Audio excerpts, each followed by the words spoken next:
तत्रापश्यति स्थितान् पार्थः पितॄनथ पितामहान् आचार्यान् मातुलान् भ्रातॄन् पुत्रान् पौत्रान् सखींस्तथा श्वशुरान् सुहृदश्चैव सेनयोरुभयोरपि। नमस्कार। इसके पहले की कक्षा में हमने जाना था कि अर्जुन श्री कृष्ण से रथ को दोनों सेनाओं के बीच खड़ा करने के लिए कहते हैं और श्री कृष्ण एक अच्छे सारथी की तरह अर्जुन की आज्ञा का पालन करते हुए रथ को दोनों सेनाओं के मध्य उस जगह खड़ा करते हैं जहाँ पे गुरु द्रोणाचार्य और भीष्म पितामह खड़े रहते हैं। इसके बाद अर्जुन ने अपने स्वजनों people who are very own को देखा। उनमें भूरिश्रवा पिता तुल्य पुरुष थे, भीष्म, सोमदत्त और वाहनिक पितामह प्रपितामह थे, द्रोणाचार्य कृपाचार्य गुरु थे, पुरोजित कुंती भोज और शल्य आदि मामा थे, अभिमन्यु घटोत्कच लक्ष्मण आदि अपने और अपने भाइयों के पुत्र थे। बहुत से सखा और मित्र थे, द्रुपद शैप्य आदि ससुर थे और बहुत से उसका कल्याण चाहने वाले सुहृद थे।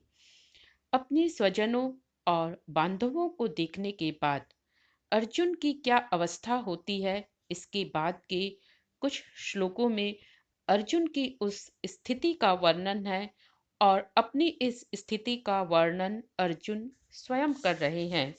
श्लोक संख्या 27।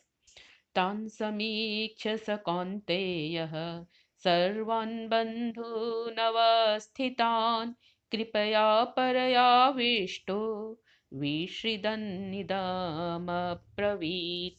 अर्जुन ने जब चारों ओर अपने स्वजन समुदाय को देखा, युद्ध के परिणाम की मन ही मन कल्पना की, तो बंधु स्नेह के कारण उनका हृदय कांप उठा और उनके हृदय में करुणा जनित कायरता का भाव प्रबल रूप से जागृत हो गया और अर्जुन अपने क्षत्रिय धर्म को भूल मोहग्रस्त हो गए।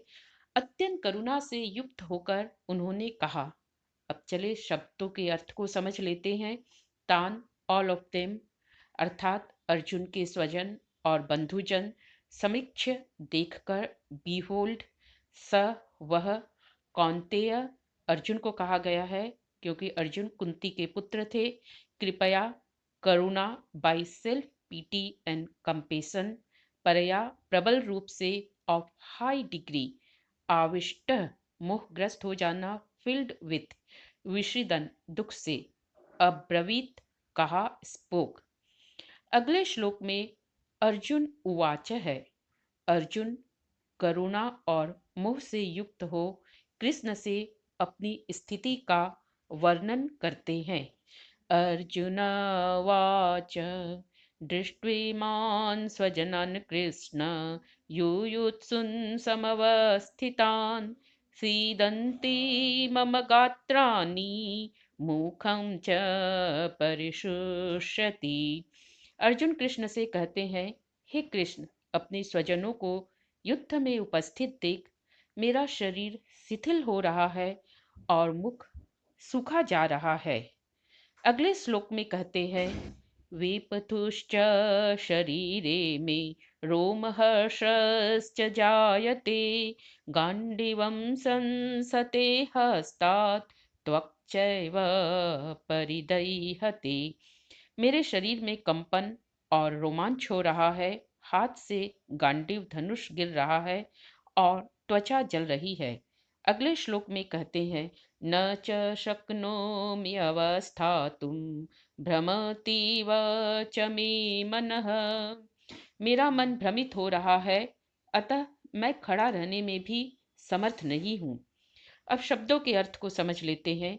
दृष्टवा इमम, इन सब को देखकर, युयुत्सुम युद्ध की इच्छा वाले, सीदंती शिथिल होना, आर बिकमिंग फीबल, गात्रानी शरीर के सभी अंग, परिशुष्यति सूख रहा है, इज ड्राइंग अप, वेप थुश्च कंपन, क्विवरिंग, रोम हर्षश रोम को खड़े हो रहे हैं, here stand on end, Gandiva Arjun का धनुष संसते, गांडीव हाथ से छूट रहा है। इज स्लीपिंग, त्वचा परिदह्यते, जल रही है। इज बर्निंग, अवस्थातुम, खड़े रहना।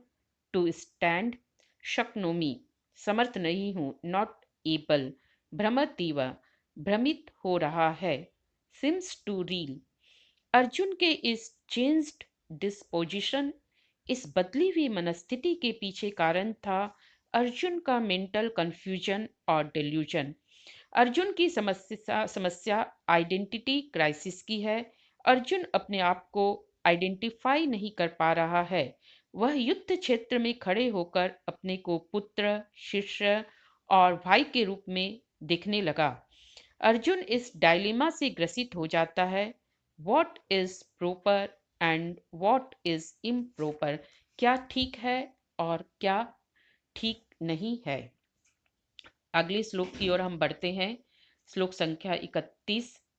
निमित्तानि च पश्यामि विपरीतानि केशव, न च श्रेयो अनुपश्यामि हत्वा स्वजनमाहवे। अपनी विषादपूर्ण स्थिति का वर्णन कर अब इस श्लोक में अर्जुन युद्ध का अनौचित्य बतला रहे हैं। अर्जुन कहते हैं कि हे केशव, मैं किसी भी प्रकार से युद्ध करना श्रेयस्कर नहीं समझ रहा हूँ। अपने स्वजनों को मारकर मैं किसी भी प्रकार का कल्याण नहीं देख पा रहा हूँ। अर्जुन का भाव है कि अपने स्वजनों को मारने से मन में पश्चाताप होगा, दूसरा उनके न रहने से उनके वियोग का दुख होगा तथा उन्हें मारने से पाप होगा। अतः युद्ध करना इस लोक के लिए हितकर नहीं है और न परलोक के लिए। अतः युद्ध करना किसी भी प्रकार से उचित नहीं है। शब्दों के अर्थ को समझ लेते हैं। निमित्तानी, प्री इंडिकेशंस, पश्यामी, देख रहा हूँ। विपरीतानी, इनवर्स, जस्ट द अपोजिट। आहवे, युद्ध में, इन द बैटल। हत्वा, मारकर, किलिंग। अनुपश्यामी, देखता हूँ। श्रेय, वेलफेयर, कल्याण। आज की कक्षा का समय यहीं पर खत्म होता है। कक्षा को हम विराम देते हैं। Stay home, stay safe, keep watching Shri Gita tutorial and don't forget to subscribe the channel. धन्यवाद।